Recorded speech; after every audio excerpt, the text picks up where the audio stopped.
Because if you wait till the end, you can't measure the person, you can't give them feedback. You have to know how they're doing as they go along. You don't want to end up with a catastrophe because it turned out to be terrible in the end. So they need timelines. They need an action plan with measurable timelines for each step. And as we go through this, you can tell doing a performance review is not a 1, 2, 3 thing, which is why it's very difficult for anybody to do more than a handful or so of these for somebody, because they take a lot of time. They're not simple matters.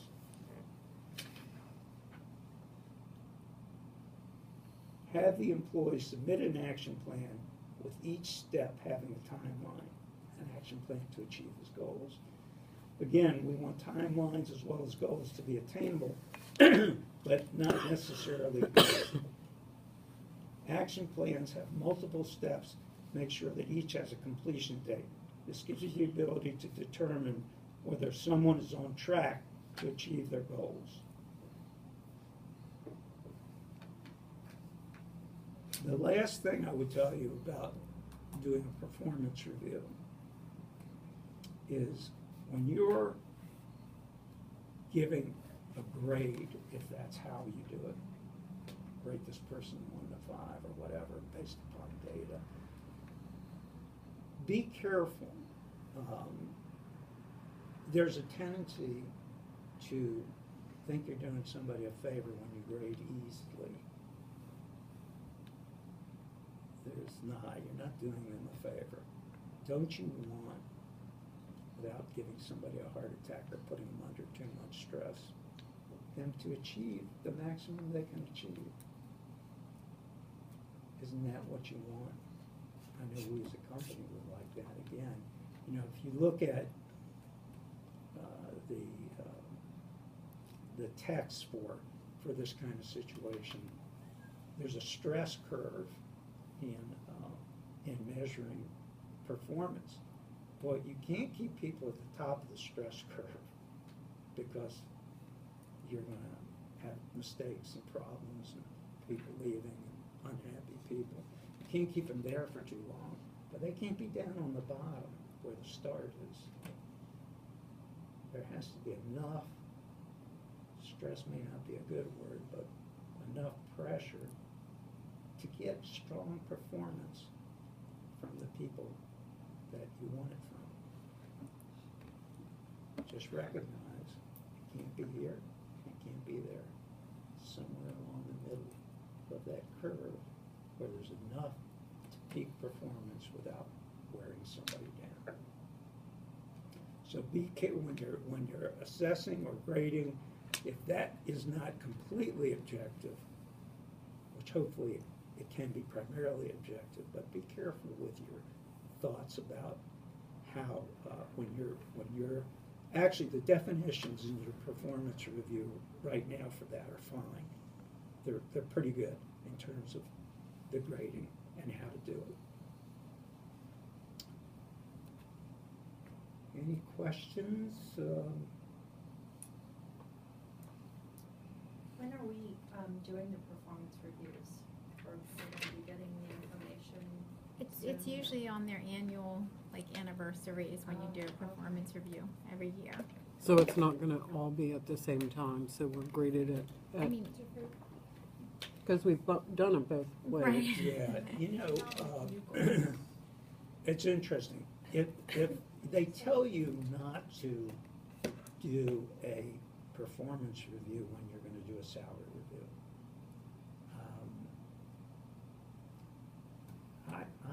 I never placed a lot of credence in that. But if you're doing it by the anniversary date of the employee, as opposed to on January 1st, everybody gets reviewed. But if you're doing it that way, the data's got to be really available. So like we used to have to really fight to put the data together because it was so complex. And so we wanted everybody reviewed at the same time because that's when we had the data. But we need to make sure that the data is more available to you guys so that you can stretch it out and it can be separate from the salary. I just think as busy as we are, to try to do everybody's at once would just be a huge burden to the whole And I don't think they would. Cheryl? department. I don't think that they would be adequate either, because everybody would just be putting stuff down to get it done. Right. No, What- but it'll yeah, give, because commercial just did all of theirs, and they asked me to fill out 5 in one day, and it's extremely difficult to, gauge 5 different people. Where to Yeah. Try to office be, it. without copy and paste. I don't have that much time to do 5 in one day. I don't know about you. Right. right, It's a lot. yes. But it takes the same amount of time whether you do 5 in one day or you do one. True, but I In just felt 5 like days. I didn't have enough time to think about each individual person that they wanted me to assess. It was just way too many to think about each of them in one day and try to, from a purchasing standpoint, I really have to look into, what, the Right. designers are doing, what my team's doing, and if we're meeting the goals in that. And it's very hard to do that many in one day. Do you have a copy of the old incentive plan for your department? No, we never had one since I've been here. No, it was before you. Yeah, so before you Tracy came. never gave me that, but Jay and I were supposed to deal with that, but now I it's think Sally. Sally is. I'll Yeah, try Sally to, and I were trying to work something out. well, But tell Sally that she should get her hands on that because it would be very useful in setting goals, yeah, performance criteria. we're trying to make quarterly goals for everybody in the department, and that's basically our goal is 100%, and that's your guys' goal too. But the only way we can do it is if we set realistic expectations from the beginning, for you guys, for us, for everybody involved. And that's why we thought maybe an incentive program, like 100% delivery of all your projects in quarters or things like that, might help. Mm-hmm. I don't know. Definitely. Not everybody thinks the way I do, so it's very hard for me to get everybody working that way. That's why, trying, though. that's why you're the I'm trying, friends. That's why you're I a really am. supervisor, though. That's right. Working on it. But I will say that all of the quantitative measurements of each of our jobs, including Mhm. what you do with them, is based on timeline, dollars, Getting the correct Um, information up everything. front. It's- I mean, not having to do it twice, just all Everything. kinds of things. And that all subjective information somehow or another needs to be quantified in the numbers. Yeah. What subjective information? I didn't hear that. You can't just say Mary needs to do 25,000 square feet in a quarter. You could say Mary needs to do 25,000 square feet if she gets the jobs on time, if she gets enough time to do this. That's not the way your goals are. I know, but I'm just saying that kind of information. That's creating an excuse before something happens. You've got plenty of time if there's a problem to come to Cheryl and talk about it so that we can try to rectify it. But we're not building in escape clauses into goals. That's not going to happen. That's not the way you set goals. Yes, yes. So my question is, Can you talk oh, loud? I'm sorry.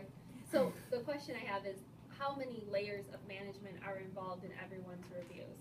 Because everyone has a direct report, creative lead, but then there's Cheryl over that, and then, Jay's involved in a lot of the design work as well. So what level of management are we being reviewed at once? Do I go just to Chrissy? Do I go to Chrissy and Cheryl? Chrissy, Jay, and Cheryl? Well, you would go to whoever you directly report Just to direct initially. reports.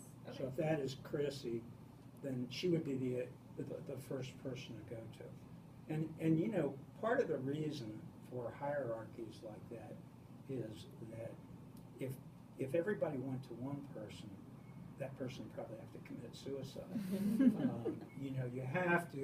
You have to spread the responsibility out. So, But when Chrissy's evaluating me or, Kim or whoever's evaluating whoever, will we find out if she's gone to, like, the top of the department, Cheryl had this critique that I'm implementing into this as well, or?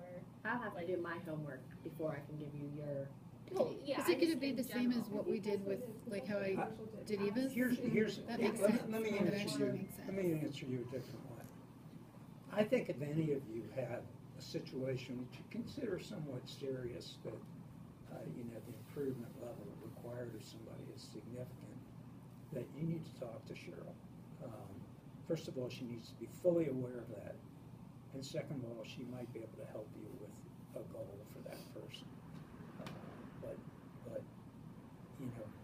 the review itself is prepared by your direct report, or who you directly report to. And then Cheryl should have her input where there's something she should have it about, but not to look at everyone and. The other thing, Ashley, is we have all the statistics. So I always make sure that the manager, because I meet with the managers every month to go over the statistics now. So they'll have all the statistics, of everything we're tracking. And then Lauren has a form that we email out to each department head before your review. And we'll just have to take the attitude, like the behavioral stuff out. But just, a timeliness and those kinds of things, so that you pull all this data together and then you write the performance review based on that. Just curious. Sure, yeah, no, reason, good question.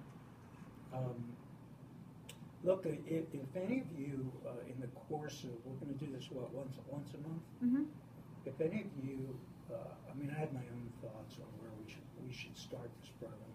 Again, if it weren't for performance reviews coming up, I probably would not have started it here. But if any of you have any requests for a certain area, just send me an email, and I'll see if that fits in with what I think is important to share with everybody. Are performance reviews given one-on-one, or is there somebody else who sits in? Because I know in the past, we always, like at previous companies, we always had somebody else sit in case things got ugly. We had to give them 130 people, so not everyone was happy. I think unless there's an HR issue involved, it's probably one-on-one. Okay. And hopefully, if it's mostly, if it's objective and factual, that there shouldn't be. I think the one conflict. thing, if again, if you have something, it shouldn't be touchy if it's factual, but if you have something you're that worried about, Cheryl is really good at staying neutral, kind of fair when she's looking at these things. I would use her as a resource if you want somebody to sit in with you. But it's, but that would just be for a learning process, just to see how that goes, how you should conduct yourself in a situation like that. But otherwise, if you think you can handle it, that's great. And I think if you said, look at your goals weekly, monthly, every day, then nothing should be a surprise to the person that you're talking to, because you should be working towards that goal. Critical. Up to that review, so. Critical. There really shouldn't be anything. Shouldn't be any surprises. Because you're working as a team, and if your team's gonna run smooth, you've gotta work out those things. If somebody is surprised at a performance review, that means you haven't communicated properly.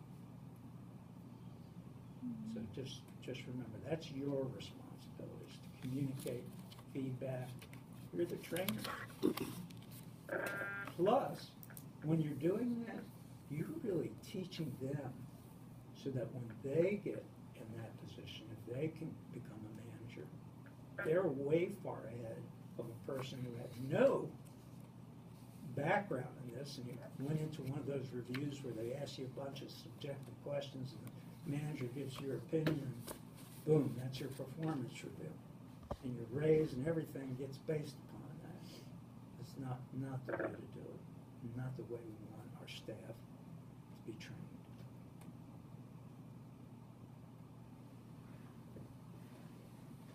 Nobody fell asleep. That's a good sign.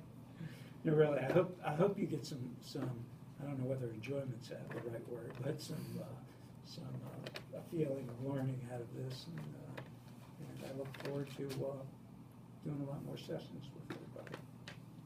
Thanks. Thank you. Oh, and there's a Oh, I have handout.